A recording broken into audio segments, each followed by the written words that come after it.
enfants, bonjour les parents. J'espère que vous avez tous passé une bonne semaine. Je suis super contente d'être avec vous ce matin. Je suis vraiment ravie de pouvoir partager ces petits moments avec vous. Mais avant de commencer cette petite matinée, j'aimerais bien que nous puissions prier ensemble. Vous voulez bien fermer vos yeux? Seigneur Jésus, je te remercie. Je te remercie parce que tu es présent au milieu de nous, que tu es présent dans chacune de ces maisons, Seigneur Jésus. Et vraiment, je veux t'apporter ces enfants, leurs parents, que tu les bénisses abondamment, que tu prennes soin d'eux, Seigneur Jésus, que tu les entoures de ton amour, surtout en ces moments qui sont particulièrement difficiles. Seigneur Jésus, je veux vraiment te demander ce matin de disposer favorablement leur cœur, d'ouvrir leur petit cœur à ce qui va leur être apporté ce matin, qu'une petite graine puisse germer dans leur cœur et qu'elle puisse grandir, Seigneur Jésus. Seigneur, merci parce que tu nous aimes, merci parce que tu prends soin de nous, merci Seigneur Jésus parce que tu es un Dieu merveilleux. Gloire à toi, Seigneur. Amen. Et alors maintenant, vous allez pousser les chaises, pousser la table, les meubles, non, pas les meubles, uniquement les chaises et la table. Et vous allez pouvoir chanter, louer le Seigneur, dire à Jésus que vous l'aimez, sauter, danser, n'hésitez pas. Et alors ce matin, il y aura 2 chants. Je te louerai et je ferai comme il veut. Passez un bon moment. Je vous aime. Je pense très très fort à vous. Et à bientôt. Pour tous les jours que Dieu me donne et pour tout ce qu'il donnera, je chanterai pour que résonne dans ma louange un chant de joie. Pour la vie, pour la beauté de ce que Dieu a fait, tant de vérité, et pour m'avoir pardonné. Pour tous les jours que Dieu me donne et pour tout ce qu'il donnera, je chanterai pour que résonne dans ma louange un chant de joie.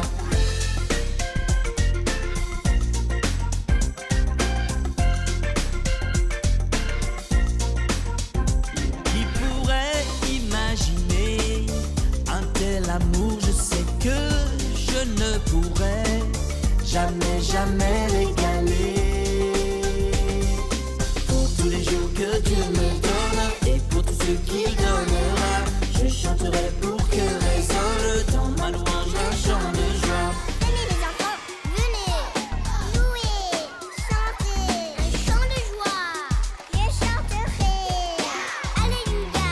Venez, louez le Seigneur, jamais l'égaler. Un chant de joie.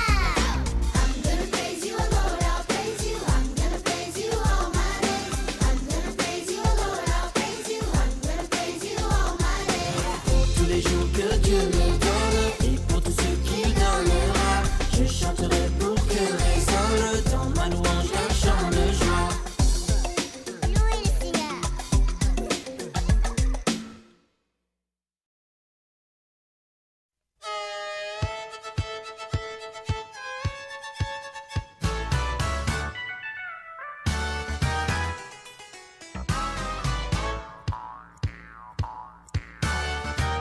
Quelquefois je ne sais pas pourquoi ça ne marche pas, malgré tous les efforts que je fais. Mais alors je me rappelle, j'ai un ami dans le ciel, et avec lui j'y arriverai. Je ferai comme il veut, c'est ce qu'il y a de mieux. Je ferai comme il veut, c'est ce qu'il y a de mieux. Dans tous mes petits problèmes, je peux me confier en Dieu. Il s'occupera du reste si je fais comme il veut. Souvent je ne comprends pas pourquoi je dois passer par là, mais je sais qu'il a ses raisons. Et si parfois ça ne va pas, je n'ai qu'à écouter sa voix. Il a toujours la solution. Je ferai comme il veut, c'est ce qu'il y a de mieux. Je ferai comme il veut, c'est ce qu'il y a de mieux. Dans tous mes petits problèmes, je peux me confier en Dieu. Il s'occupera du reste si je fais comme il veut.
Bonjour!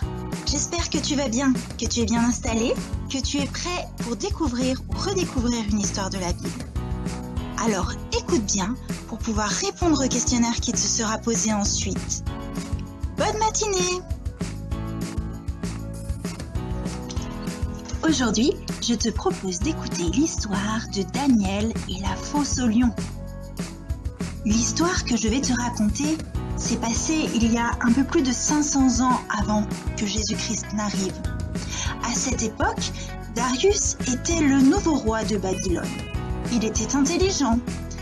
Il désigna 120 des meilleurs hommes de son royaume pour l'aider à gouverner. Darius choisit 3 chefs au-dessus d'eux. Daniel était l'un de ces 3 hommes. Le roi Darius respectait beaucoup Daniel. Il pensait même le nommer gouverneur de tout le royaume. Les autres chefs étaient jaloux. Ils cherchaient une raison d'accuser Daniel afin de lui causer des problèmes avec le roi. Mais peu importe ce qu'ils essayaient, ces chefs ne trouvaient aucune faute à reprocher à Daniel. Daniel était fidèle au roi dans tout ce qu'il faisait. Il était également très prudent et intelligent, et il donnait toujours son meilleur dans tout ce qu'il faisait. Et les chefs jaloux savaient qu'il n'y avait qu'une seule façon de piéger Daniel. Ils savaient que rien sur la terre ne pouvait empêcher Daniel de prier le Dieu d'Israël. Les ennemis de Daniel pensèrent à un plan. Ils préparèrent une nouvelle loi pour la faire signer par le roi. Une loi qui interdirait à quiconque de prier quelqu'un d'autre que le roi Darius. Et quiconque désobéirait serait jeté dans la fosse aux lions. Et le roi Darius signa la nouvelle loi. Lorsque Daniel apprit qu'un tel décret avait été signé, il regagna sa maison. À l'étage supérieur, il ouvrit les fenêtres orientées vers Jérusalem. C'est là que 3 fois par jour, il se mettait à genoux pour prier et louer son Dieu. Il le fit comme d'habitude. Les chefs jaloux s'empressèrent d'aller le dire au roi. Le roi Darius fut obligé d'arrêter Daniel. La loi devait être respectée. Daniel devait mourir. Le roi chercha une façon de changer la loi, mais il n'en trouva pas.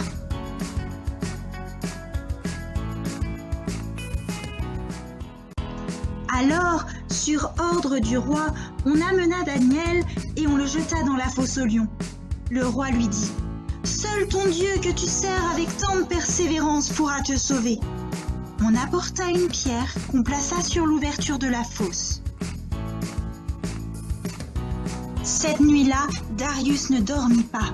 Et dès les premières lueurs de l'aube, le roi se leva et se rendit à la fosse aux lions. Tandis qu'il en approchait, il appelait : « Daniel, serviteur du Dieu vivant, est-ce que ton Dieu que tu sers avec tant de persévérance a pu t'arracher aux griffes des lions ?» Daniel lui répondit : « Longue vie au roi. Oui, mon Dieu a envoyé son ange fermer la gueule des lions et ils ne m'ont fait aucun mal. En effet, je n'étais pas coupable envers Dieu et je n'avais commis aucune faute non plus à l'égard du roi. » Rempli de joie, le roi donna l'ordre de remonter Daniel de la fosse. Dès qu'il en fut sorti, on constata qu'il ne portait aucune blessure parce qu'il avait eu confiance en son Dieu. Le roi ordonna ensuite d'arrêter les hommes qui avaient dénoncé Daniel et on les jeta dans la fosse aux lions avec leurs femmes et leurs enfants. Ensuite, le roi Darius décréta : « Dans tout l'empire placé sous mon autorité, chacun doit manifester un respect absolu envers le Dieu de Daniel. » J'espère que tu as bien écouté. Et maintenant, tu vas pouvoir vérifier tout ça par un petit quiz. Question 1. L'histoire de Daniel a eu lieu. A. Environ 500 ans avant Jésus-Christ. B. À l'époque de Jésus-Christ. C. Longtemps après la naissance de Jésus.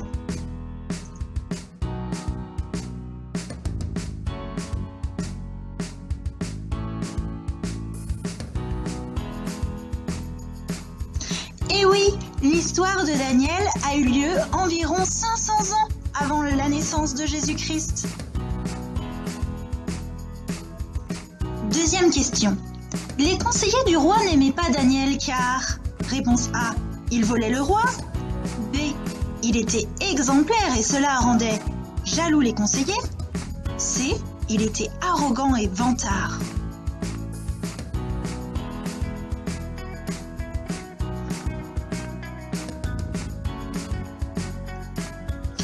Et oui, c'est la réponse B. Daniel était un conseiller exemplaire et cela rendait vraiment les autres jaloux. Question 3. Comment les conseillers ont-ils piégé Daniel? A. En le poussant à voler. B. En le poussant à mentir. C. En faisant signer un décret au roi.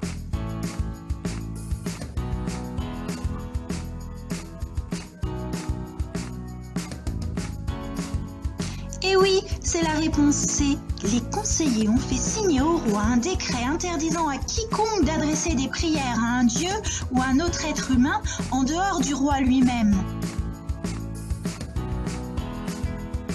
Question 4. Pourquoi Daniel n'a-t-il pas été mangé par les lions? A. Car il a réussi à s'enfuir. B. Car un ange est venu fermer la gueule des lions. C. Car il s'est battu avec le lion.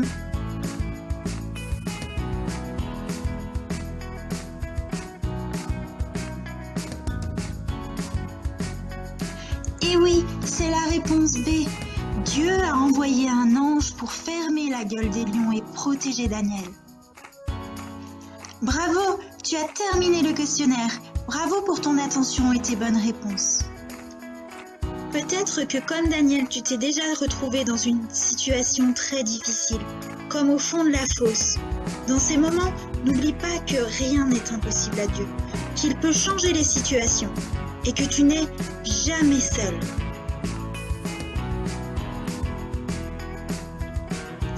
Si cela t'arrive, tu peux en parler avec ta famille pour qu'elle te conseille et qu'elle partage son expérience avec toi. Tu peux aussi prier et lire ta Bible. Tu y trouveras de précieux conseils et des promesses sur lesquelles tu pourras t'appuyer.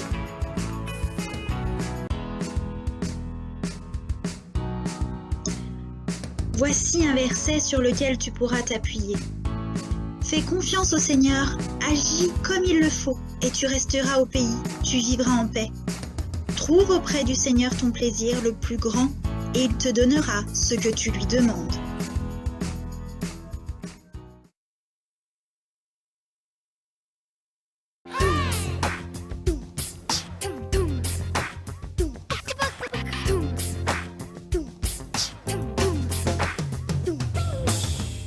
Je veux te louer à pleine voix. Tout ce que tu crées au fond de moi, à ma tête, à mes pieds, de haut en bas. Je veux te louer, mon Dieu, mon roi.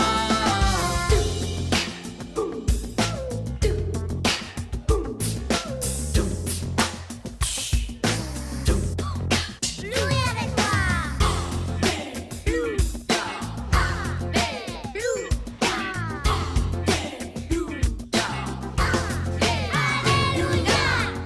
Je veux te louer à pleine voix. Tout ce que tu crées au fond de moi, à ma tête, à mes pieds, de haut en bas. Je veux te louer, mon Dieu, mon roi. Je veux te louer à pleine voix. Tout ce que tu crées au fond de moi, ma tête à mes pieds, de haut en bas. Je veux te louer, mon Dieu, mon roi. Je veux te louer à pleine voix. Tout ce que tu crées au fond de moi, à ma tête, à mes pieds, de haut en bas. Je veux te louer, mon Dieu, mon roi.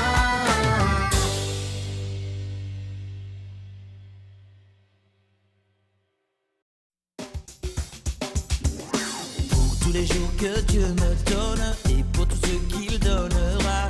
Je chanterai pour que résonne dans ma louange un chant de joie.